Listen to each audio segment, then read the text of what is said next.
not like school. This is not where the teacher stands up in front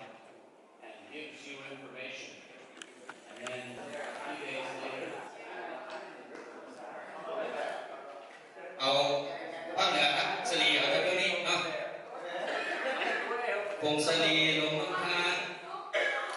ชัยบุรีบอกอะไรเนาะบางทีเข้ามา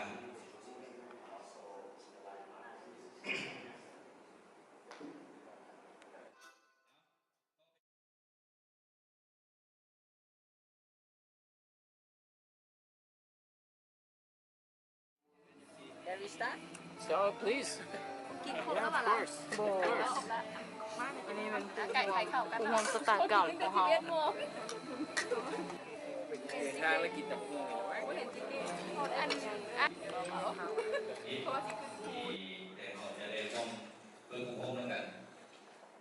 ในระยะผ่านมาเขาก็ได้มีการฝึกอบรมทางออนไลน์มาแล้ว3 อาทิตย์หรือว่าอาทิตย์นี้ก็เป็นอาทิตย์ที่4ที่เขาจะได้ร่วมติดต่อในการฝึกอบรม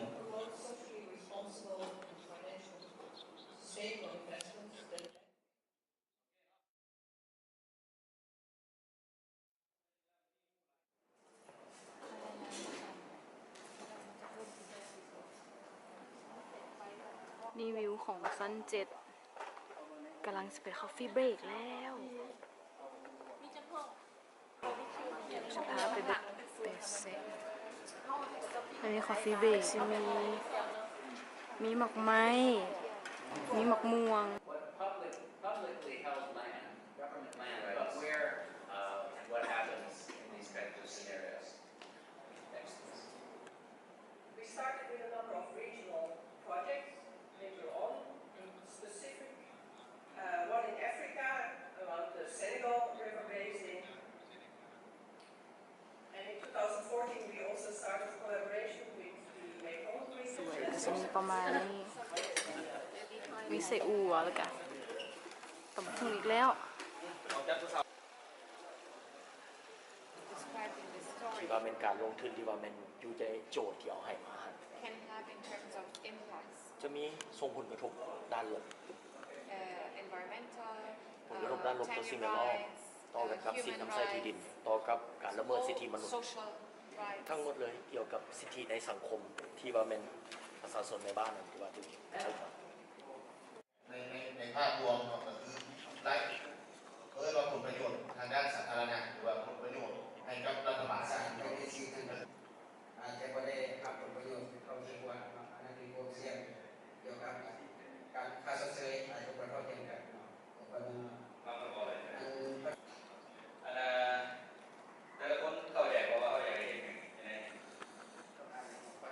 ก็คือในสรุปใช่ไหมคือในนี้เขาอยากให้แต่ละคนนี่กำหนด ที่สองเป็นดินปลูกพืชกับดินเรียกทรัพย์ตรงป่าไม้นะดินป่าไม้ นี่จะเริ่มกิจกรรมเลยค่ะยืนเป็นวงมนอ้อมเนาะสิประมาณนี้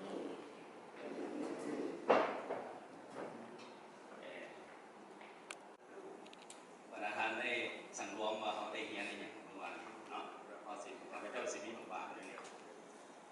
หลังจากเริ่มต้นเขาเจ้าสิเป็นผู้โยนไหนก่อนเนาะ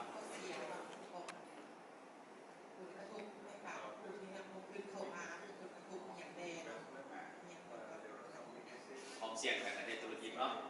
แต่ถ้าตรงไหนมันขึ้นเนาะ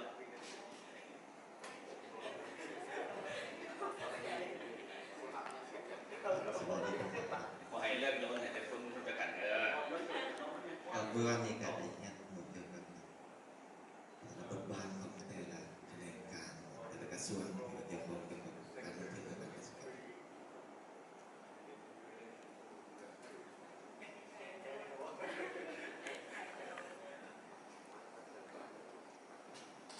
สมัยนี้ต้นเสาที่พวกเราได้มาว้าวเนาะเกี่ยวกับการเผยแพร่วิธีในหมู่เขตภาคพื้นและกันหมู่เขตรุ่มแม่น้ำของและกันในประเทศลาวเราเพิ่งได้เห็นว่าการประสานงานแล้วใดและการเผยแพร่นโยบายเกี่ยวกับรุ่นหรือต่างๆของพื้นนั้นเนาะตรงนี้มันแซงตรงนี้ไปเดียว โอเคขอบใจเอาต่อไป ห้ามโยนให้แต่ข้าพเจ้าผู้เดียวแต่ละโยนให้คนอื่น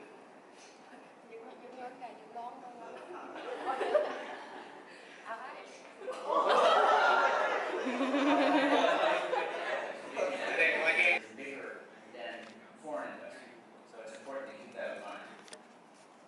So, what are some of the main priorities and principles then that you want to be looking at? One would be, of course, promoting inclusive investment models. We're not going to talk now about a specific investment where you want to make sure there's consultation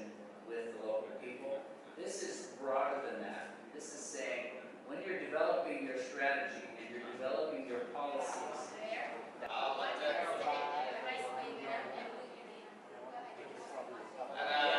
เวลาปีการเสียสุด10 ปีเข้าถอดบทเรียนได้เข้าถอดทำบทเรียนเข้าสามารถนำมาบทเรียนตัวนี้มาหมุนใส่เพื่อให้มันมีความยืนยงนะจริงๆตัวนี้มันบ่มีครับมีการสมบูรณ์มาจากบริษัทเซลล์ฟอร์ดของพี่อยู่หลวงพระบางเช่นนั้นนอกมีทางสุราษฎร์นะครับมาจากบริษัทเซลล์ฟอร์ดของทางเข้ามาคืออมแกนมื้อนี้เราจะลงเกี่ยวกับสิ่งที่พวกเราควรรู้ในเวลาที่เรียกกับบริษัทซึ่งจะมาเห็นโครงการและอาจจะกระทบกับที่ดินบ้านพวกเขาจะมาสิทธิและปัญหาของชุมชนและสู่แหล่งการปรึกษาด้านกฎหมาย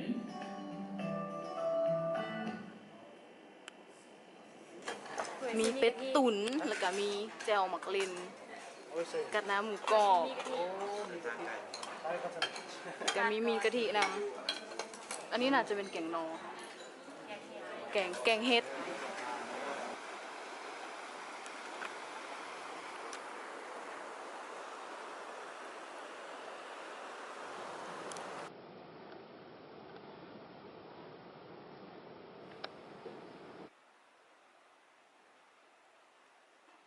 and of course, you get to do another exercise. So you'll be happy to know you only have to listen to me for maybe 5 or 10 minutes.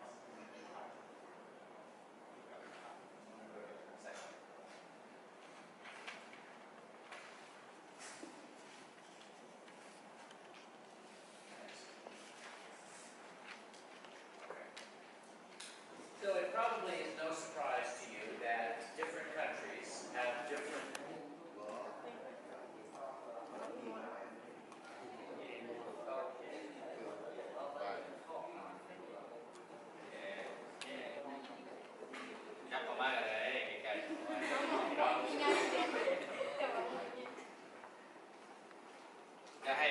very close. Ready? ได้ท่านผู้ชี้อธิบายให้เนาะเกี่ยวกับเรื่องหัวข้อการกระบวนการอนุญาตการเรื่องการสัมปทานว่ามันมีอะไรที่เกี่ยวข้องกับที่มีแล้วอยู่ในหลักการสากลที่เพิ่นนำเสนอกันอย่างไรที่ยังหักครบเนาะก็ให้กันต่างหน้านำเสนอเลยในขั้นตอนการอนุมัติเรือยังมันจะคล้ายๆกันกับตัวการสัมปทานน้องบ้านจะมาการเซาดินแต่ในกรณีมันมีการสัมปทานมันต้องอนุมัติโดยกระทรวงการค้าในการขึ้นทะเบียนไปประเด็นสถานที่และการมหาในการเป็นตัวนี้มันจะมีขั้นตอนการเซ็นMOU มา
เป็นยังแกต้องจำเป็นจะต้องไปเฮ็ดแบบนั้น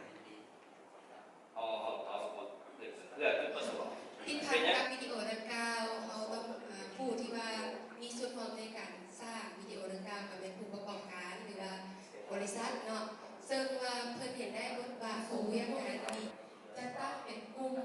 เนาะถ้าว่ากิจกรรมใดที่ว่ามันเป็นกระแจกกระจายก็คือปลูกตามนี้ตามเกิดของตัวเองติดต่อประสานงานโดยตรงกับผู้ประกอบการเองและจะขาดการติดต่อในการเป็นกลุ่มที่ข้อมูล แล้วก็มีการเสริมสมเรื่องของตึกสารเคมีโล ตัวนี้แมนหัวข้อ inform หรือว่าเผยแพร่ครับฮู้เนาะใน morning session เขาจะเห็นประมาณนี้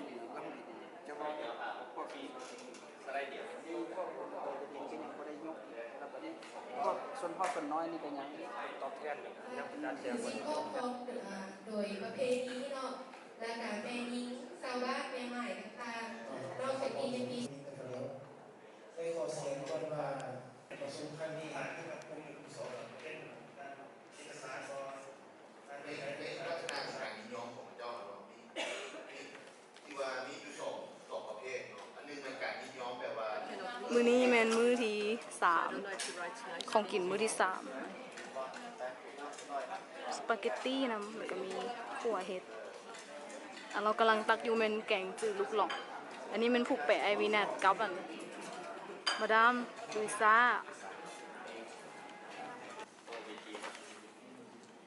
So we're going to, again, we're going to separate into 2 teams. We'll pick that in a minute. Well, we could, but we'll see. And we'll have basically an issue. ตอนแรกเป็นดีเบตอันนี้เป็นกลุ่มดีเบตในตอนแรกเนาะกลุ่มเฮาเว้าถึงการยินยอมให้เอาดินสิเป็นจังไดเดี๋ยวติดตามตอนต่อไปดีเบตแล้วตอนนี้อันนี้เป็นฝ่ายที่ว่าบ่ยินยอมแล้วก็อันนี้เป็นฝ่ายที่ว่ายินยอมจากฝ่าย yes ก่อน พวกเขามาเมื่อนี้เนาะเพื่ออยากมาปรึกษาโครงการเพื่ออยากมานำเสนอเกี่ยวกับโครงการที่สิพัฒนาเนาะ Than it was, and hopefully it can even be a little bit better. So the real question then becomes, do you do that same thing to give it to, Darrell Investment Company?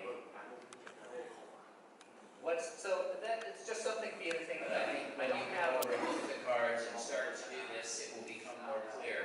and we'll be around to, of course, to help you.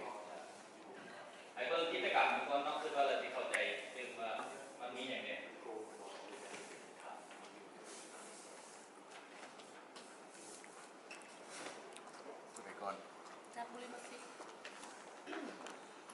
ขณะแรกการขั้นตอนที่ที่ต่างๆความเห็นไทยการลงทุนการขั้นตอนหลังการลงทุนต่างๆแล้วก็ส่วนกิจกรรมทำอิฐมันว่าใช้ใครอ่านผู้แปลเขาจะรู้เป็นอย่างไรคอร์สการติดตามเนี่ยมันมี4 อันนั่นเองคือทำอิฐเก็บกำข้อมูลเนาะ อันนี้ต้องอยู่หลังตัวนี้เพราะว่าสัญญาและร่างแผนการดำเนินงานให้เห็นผลของการประเมินผลกระทบแต่ก่อนที่ประเมินผลกระทบเขาสิประเมินในด้านนี้ต้องประเมินใน4ด้านนี้ว่าเผยแพร่ต้องหลังเปิดเผยและนำใส่ อันนี้มัน4หลักการในการประเมินเอง4หลักการในการประเมิน action plan ดีใจ ขึ้นไปพุ่นนะดีโมเมนต์เขาสิไปซื้อดินนี่ครับดิครับแล้วนี่เราต้องมีเงินก็ไปซื้อดินแต่ว่าต้องเบิ่งข้างหลังอันนี้ข้างล่างใส่แล้วต้องผมบอกข้อมูล ติดอยู่ในโพสต์ที่ กันต่อเนี่ยส่วนไหน กิจกรรมเป็นยังไง ภาคส่วนไหนที่เกี่ยวข้องและที่มีชอบนะครับ ตอนนี้อยากให้เบิ่งน้ำกันอีกบัดนึงเฮามีอยู่นี่ยังหลายห้องเนาะให้เบิ่งไปเทื่อละห้องแล้วเบิ่งไปเทื่อกิจกรรมเอามันมาแมทใส่กันด้วยกิจกรรมตัวนี้มันเป็นส่วนหนึ่งของโครงการ จะตั้งใจว่าจะส่งวันของตัวเองหรือเปล่า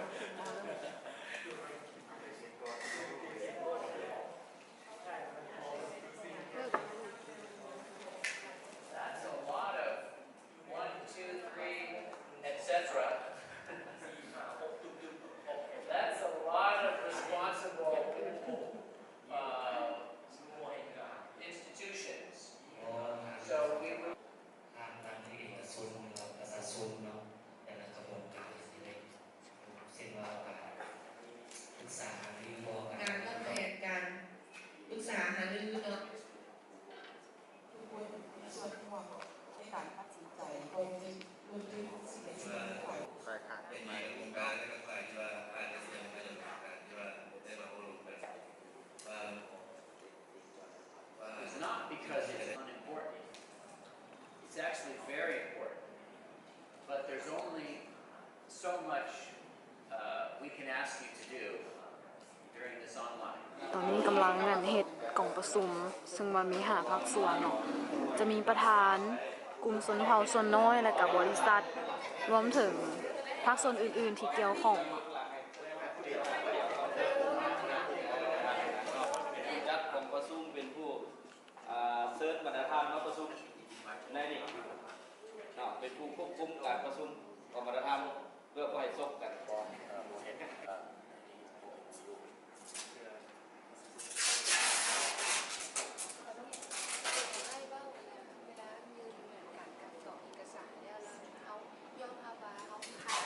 ขาดการไปยังคนยังความผิดอีกของประชาชนมันว่ามันติดพันเรื่องการจัดการอะไรไปแล้วยังคือเราได้ซอสมาตรฐานอะไรคะที่ถามว่าเราที่ไปลงทุนอยู่แคมป์โปรสาลีเท่านี้กิโลมันต้องใส่รถใส่คนเท่านี้ติดรถติดรถถ่ายเพราะว่าเอ็มโอยูเท่าไหร่เพราะว่าการมีส่วนร่วมสัญญาได้มันละ รีบมาที่แปลทางอาจารย์ คือภาคส่วนที่ห้าที่สองก็คือภาครัฐหรือว่าภาคผู้ที่มีส่วนในการเจรจาทางสัญญาช่วงเราจะได้คำตอบมากับ13มันคัด หรือว่าเหตุก่อนตอนเสนอคือเดี๋ยวเราเอาบอกเอกสารมาให้เขาไปเอาในกรณีที่เขาบอกผู้นั้นว่า ให้เขาไปหาเองก็ได้งานอะไรต้องมีงาน หรือว่าอาจจะเพื่อคิดทำนองก่อนหน่อยตัวนี้ทุกลูก อยากลดพรตอนให้นับลูกตัวตัวนี้ให้นับเป็นแต่เอาข้อมูลเองนะได้ว่าเอาระดับขั้นแข่งขั้นเมืองไปน้ำก็ได้คือจำเป็นมาฮอดกับเพื่อจะเป็นให้มันเป็นสเตจของพี่เลยก็คือก่อนจะมีโปรโซจะต้องได้ข้อมูลมาความยินยอมประชาชนอะไรนั่นแหละจะไปเองก็ได้แต่ว่าต้องไปพาเนื้อพาแข่ง อันที่สองเข้าเลยใส่บัตรในนั้นเนาะ อะไรเอาจะได้ว่าการมีส่วนร่วมไปอยู่ในคอร์ดข้อมูล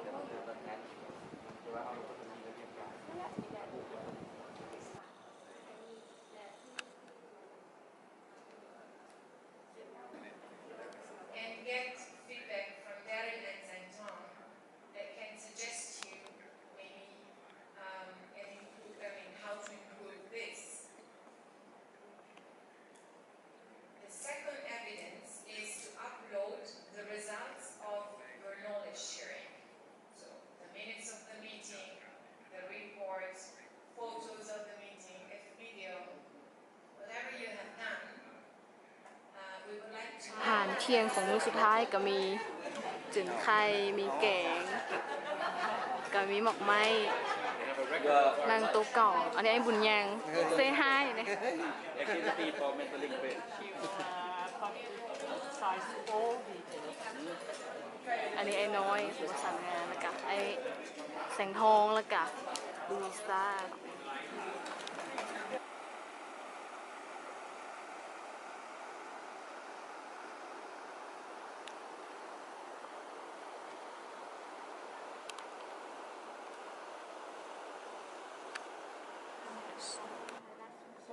มันร้อนมันแห้งแต่ตัวนี้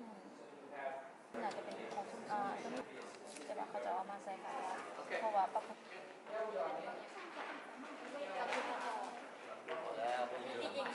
ในต้นเลงก็สิมีประมาณนี้เนาะก็ได้อันนี้นำสติกเกอร์สิ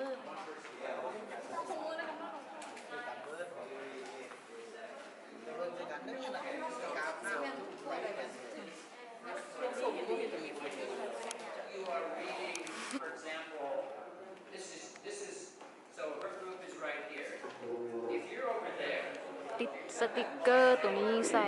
ในกิจกรรมที่ว่าสำคัญเนาะตัวสีเขียวมันหมายถึงกิจกรรมที่สำคัญที่สุดและตัวสีส้มเป็นกิจกรรมที่บ่สำคัญปานใด ครับแล้วเพื่อนสีเขียวต้องมี15 มันเป็นตัวหลาย